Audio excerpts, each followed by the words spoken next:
Channel. അപ്പോൾ കുറേ ആയിട്ട് നമ്മൾ റെസിപ്പി വീഡിയോസ് ചെയ്തിട്ടില്ല. അപ്പോൾ ഞാനിങ്ങനെ മിസ് ചെയ്യുമായിരുന്നു റെസിപ്പി വീഡിയോസ്.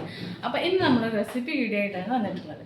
അപ്പോൾ നമ്മൾ ഇന്ന് ഉണ്ടാക്കാൻ പോകുന്നത് നിങ്ങൾ തമ്പനയിൽ കണ്ട പോലെ തന്നെ പഴംപൊരിയാണ്. പഴംപൊരി നമ്മൾ കടയ്ക്ക് കൊണ്ടുപോകുന്ന അതേ ഒരു റെസിപ്പിയാണ് ഞാൻ ഫോളോ ചെയ്തിട്ടുള്ളത്. അപ്പം നമുക്ക് ഇപ്പം പെട്ടെന്ന് ഗസ്റ്റ് വരുമ്പോഴോ അല്ലാണ്ടെങ്കിൽ നമുക്ക് വൈകുന്നേരത്തെ സ്നാക്കായിട്ടോ അപ്പോൾ 6 നോമ്പിൻ്റെ ടൈം വരുമ്പോഴോ ഒക്കെ നമുക്ക് ചെയ്യാൻ പറ്റുന്ന ഒരു റെസിപ്പിയാണ്. സോ എന്തായാലും ട്രൈ ചെയ്ത് നോക്കുക. വീഡിയോയിലോട്ട്.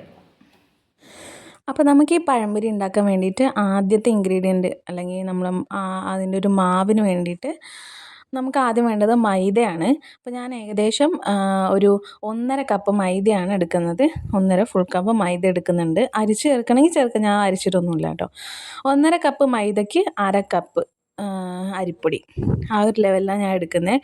വേണമെന്നുണ്ടെങ്കിൽ 1/4 കപ്പ് ടു 1/2 കപ്പ് അരിപ്പൊടി ആക്കാം. പിന്നെ വേണ്ടത് ബേക്കിംഗ് പൗഡർ, നന്നായിട്ട് പൊന്തി വരാൻ വേണ്ടിയിട്ട്. അത് ഞാൻ കേക്കിലൊക്കെ യൂസ് ചെയ്യുന്ന ബേക്കിംഗ് പൗഡറാണ് എടുക്കുന്നത്. അത് ഇല്ലയെന്നുണ്ടെങ്കിലോ അത് വേണ്ടാന്നുണ്ടെങ്കിലോ നിങ്ങൾക്ക് അപ്പസോഡ യൂസ് ചെയ്യാം.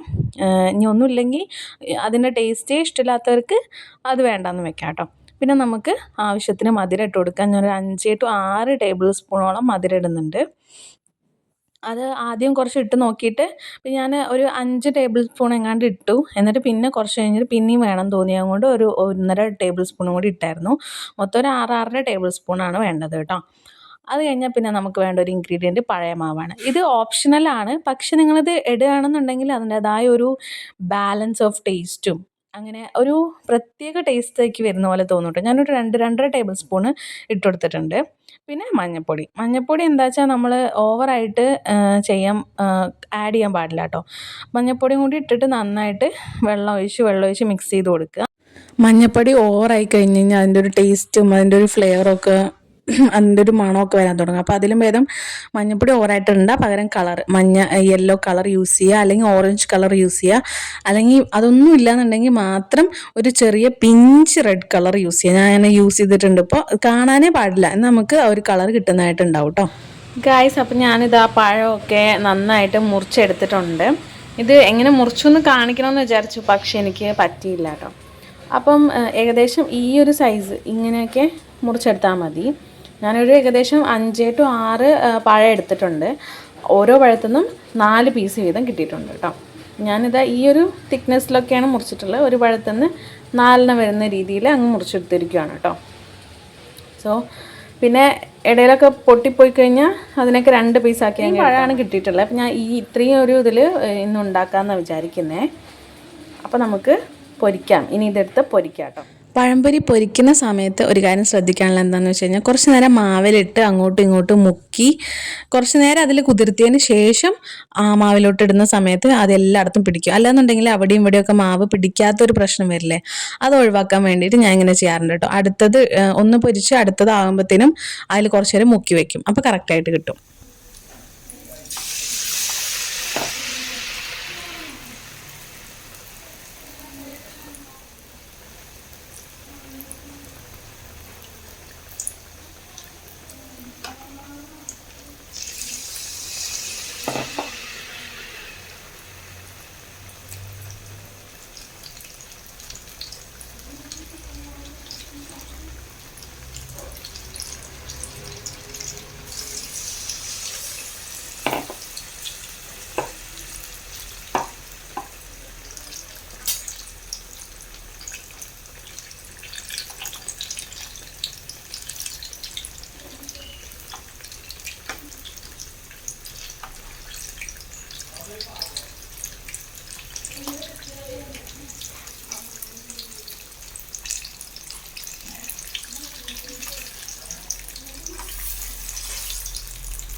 അപ്പോൾ അത്രയേ ഉള്ളൂ കേട്ടോ ഗൈസ്. ബാക്കിയും കൂടി പൊരിച്ചെടുത്ത് കഴിഞ്ഞാൽ നല്ല അടിപൊളി പഴംപൊരി റെഡി ആയിട്ടുണ്ട് കേട്ടോ. അപ്പോൾ കണ്ടാൽ തന്നെ മനസ്സിലാവും നല്ല സോഫ്റ്റ് ആൻഡ് പെർഫെക്റ്റ് ആയിട്ട് വന്നിട്ടുണ്ട്. പിന്നെ നിങ്ങൾ കുറച്ചുകൂടി കളർ ഇട്ട് കഴിഞ്ഞാൽ ഒന്നും കൂടി നല്ല യെല്ലോയിഷ് ആയിട്ട് കിട്ടും കേട്ടോ. അപ്പോൾ ഇത്രയാണ് ഇന്നത്തെ വീഡിയോ. അപ്പോൾ നമ്മളൊന്നൊരു റെസിപ്പി വീഡിയോ ചെയ്തിരിക്കുകയാണ്. സോ നല്ല പെർഫെക്റ്റ് ആയിട്ട് തന്നെ വന്നിട്ടുണ്ട്. ഉള്ളൊക്കെ കണ്ടില്ല, നല്ല സോഫ്റ്റായിട്ട് വന്നിട്ടുണ്ട്. അപ്പം നിങ്ങൾ ഇതേപോലെ ട്രൈ ചെയ്ത് നോക്കുക. ഇഷ്ടപ്പെടുകയാണെന്നുണ്ടെങ്കിൽ സബ്സ്ക്രൈബ് ചെയ്യാൻ മറക്കരുത്. അതുപോലെ തന്നെ ലൈക്ക് ചെയ്യുക, ഫ്രണ്ട്സിനും ഫാമിലിക്കും എല്ലാം ഒന്ന് ഷെയർ ചെയ്ത് കൊടുക്കുക കേട്ടോ. അപ്പോൾ ഇതേപോലത്തെ റെസിപ്പി വീഡിയോ, വ്ളോഗോ, ചലഞ്ചോ അങ്ങനെ ഡിഫറെൻറ്റ് വീഡിയോസൊക്കെ പ്ലാൻ ചെയ്യുന്നുണ്ട്. അപ്പോൾ അങ്ങനെ ഒരു വീഡിയോ ആയിട്ട് ഇനിയും വരാം.